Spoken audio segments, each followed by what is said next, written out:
Bonjour, aujourd'hui nous allons parler des atomes et plus particulièrement de leur composition.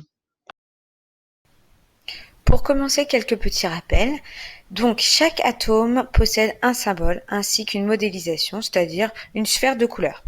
Nous pouvons voir quelques exemples dans le tableau ci-contre. Tous les atomes connus à ce jour sont regroupés dans le tableau périodique des éléments, appelé aussi tableau de Mendeleïev. Les atomes, à quoi servent-ils? Eh bien, tout simplement à former des molécules. Par exemple, deux atomes d'hydrogène et un atome d'oxygène forment une molécule d'eau.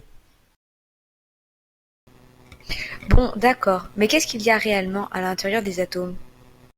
Depuis le IVe siècle avant Jésus-Christ, de nombreux scientifiques ont étudié l'atome pour en connaître sa composition. Tout commença par le philosophe Démocrite qui le qualifiait de particule insécable. Cela fut ensuite démontré et reconnu scientifiquement par Dalton au début du XIXe siècle. Aujourd'hui, le modèle actuel est celui de Schrödinger. Actuellement, l'atome est modélisé de la façon suivante. Au centre est présent un noyau chargé positivement. En effet, il est composé de neutrons, qui sont non chargés, et de protons chargés positivement. Le tout est donc positif. Autour de ce noyau gravitent des électrons chargés négativement. Tous les atomes sont donc neutres, car ils ont autant de protons chargés positivement que d'électrons chargés négativement.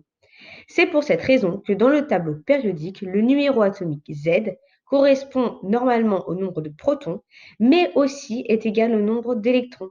Par exemple, le lithium a 3 protons et 3 électrons. Si vous souhaitez plus d'explications sur le tableau périodique, une autre vidéo y est consacrée. En attendant, je vous souhaite une bonne journée. À bientôt!